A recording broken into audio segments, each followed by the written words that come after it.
નમસ્કાર મિત્રો, સ્વાગત છે તમારું આપણી આ યુટ્યુબ ચેનલમાં જેનું નામ છે ગુજરાતી જીકેની જમાવટ. મિત્રો, આપ સૌ જાણો છો તે પ્રમાણે દિવાળીના તહેવારો પહેલાં એટલે કે ગત 17 ઓક્ટોબરે કેન્દ્રીય કેબિનેટની બેઠક જે મળી હતી તેમાં કેન્દ્ર સરકારના કર્મચારીઓ અને પેન્શનર્સો માટે 1 જુલાઈ 2024થી મોંઘવારી ભથ્થામાં 3% વધારો મંજૂર કરી દેવામાં આવ્યો છે. તો મિત્રો, હવે જે કેન્દ્રીય કર્મચારી અને પેન્શનર્સોને મળતું ડીએડીઆર છે તે 1 જુલાઈ 2024થી 53% થઈ ગયું છે, એટલે કે 50%ને પાર થઈ ગયું છે. તો શું મિત્રો, 7મા પગાર પંચના મેમોરેન્ડમ અંતર્ગત 50%ને પાર થતાની સાથે જ મોંઘવારી ભથ્થું શૂન્ય થશે અને ડીએમાં મર્જ થશે કે નહીં તેને લઈને મિત્રો મહત્વનું અપડેટ સરકાર દ્વારા બહાર પાડવામાં આવ્યું છે. સરકારના નાણાં વિભાગ દ્વારા મિત્રો જે ભથ્થું છે મોંઘવારી ભથ્થું તે શૂન્ય થવાની સાથે જ 53% જે ભથ્થું છે તે ડીએમાં મર્જ બેઝિકમાં મર્જ કરવાને લઈ અને અતિ મહત્વનું મેમોરેન્ડમ ભારત સરકારના નાણાં વિભાગ દ્વારા બહાર પાડવામાં આવ્યું છે. તો આજના વિડીયોમાં વિગતવાર ચર્ચા કરીશું કે શું ડીએ 0 થશે કે નહીં અને કર્મચારીઓને જે તે મિત્રો બેઝિકના 50% એડ થશે કે નહીં તેને લઈને આજના વિડીયોમાં થોડી વિગતવાર ચર્ચા કરીએ. તો વિડીયોના અંત સુધી તમે બન્યા રહો અને જો ચેનલમાં તમે નવા હોય તો અમારી ચેનલ તમે લાઈક શેર સબસ્ક્રાઇબ કરી બાજુમાં રહેલું બેલ આઇકોન દબાવી દો, જેથી કરીને ચેનલ પર મૂકવામાં આવતા ભરતીઓના નોટિફિકેશન, ભરતીઓના પરિણામ, જીકેના વિડીયો તેમજ સરકારી કર્મચારી પેન્શનર્સ યોજનાઓને લગતા પરિપત્રો તમને સરળતાથી ચેનલના માધ્યમથી ઉપલબ્ધ થઈ જાય.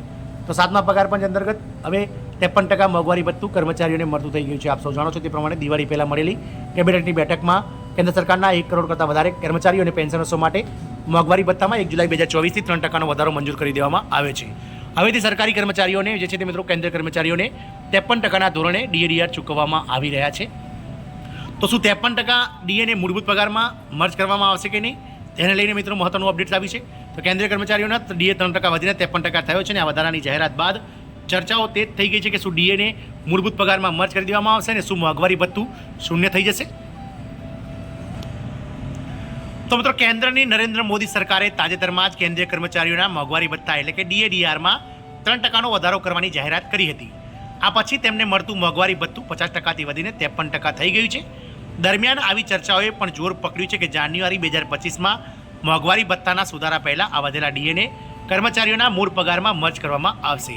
ચાલો જાણીએ આ કેટલી વાત સાચી છે. તો કેન્દ્રીય કર્મચારીઓને એક મોટી ભેટ આપતા ડીએને મર્જ કરવાની ચર્ચાએ તાજેતરમાં કેન્દ્ર સરકાર દ્વારા 50%થી વધારીને 53% કરી દેવામાં આવ્યું છે ડીએ અને 1 જુલાઈ 2024થી તે અમલમાં આવ્યું છે. વધારા પછી ડીએને મૂળ પગાર સાથે મર્જ કરવાની સંભાવના વિશે ચર્ચા શરૂ થઈ ગઈ છે. એવી અટકળો છે કે શું મોંઘવારી ભથ્થું અને મોંઘવારી રાહત મૂળ પગારમાં આપમેળે મર્જ થઈ જશે.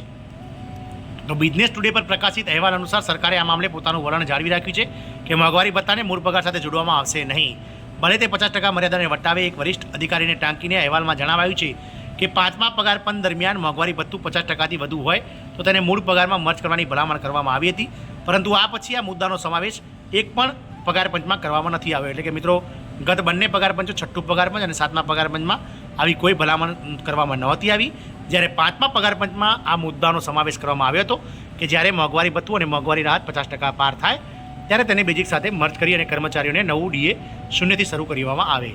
નિષ્ણાતોના આ મુદ્દે શું કહે છે તો રિપોર્ટમાં ઘણા નિષ્ણાતોને ટાંકીને ડીએને મૂળ પગાર સાથે મર્જ કરવાની શક્યતાને નકારી કાઢવામાં આવી છે. વિશાલ ગેહરાના પ્રિન્સિપલ એસોસિએટ કરંજવાલા એન્ડ કંપની અને એડવોકેટ ઓન રેકોર્ડ સુપ્રીમ કોર્ટના જણાવ્યા અનુસાર 5મા પગાર પંચમાં તેને સરળ બનાવવા અને તેની ખાતરી કરવા માટે પગાર માળખાને મૂળભૂત પગાર સાથે મર્જ કરવાની ભલામણ કરવામાં આવી હતી. આને અનિશ્ચિત સમય માટે ડીએ વધારો ટાળવાની માર્ગ તરીકે જોવામાં આવ્યો હતો. જોકે 6ઠ્ઠા અને 7મા પગાર પંચ હેઠળ તેનો સમાવેશ કરવામાં આવ્યો ન હતો.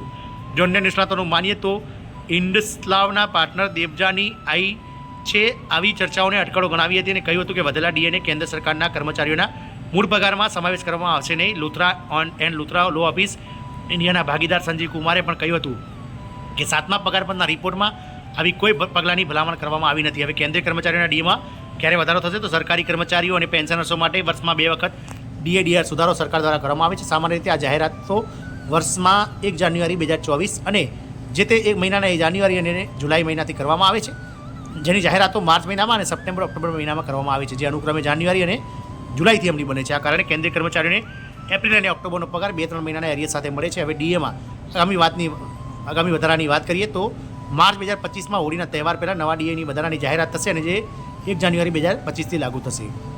તો મિત્રો, મોંઘવારી ભથ્થું શૂન્ય થવાનું નથી અને આગળ હવે જે ડીએની જે ગણતરી છે તે હજુ પણ આગળ ચાલશે તેવી મિત્રો હવે સરકાર દ્વારા સ્પષ્ટ વલણ કરી દેવામાં આવ્યું છે. જય હિન્દ, અસ્તુ.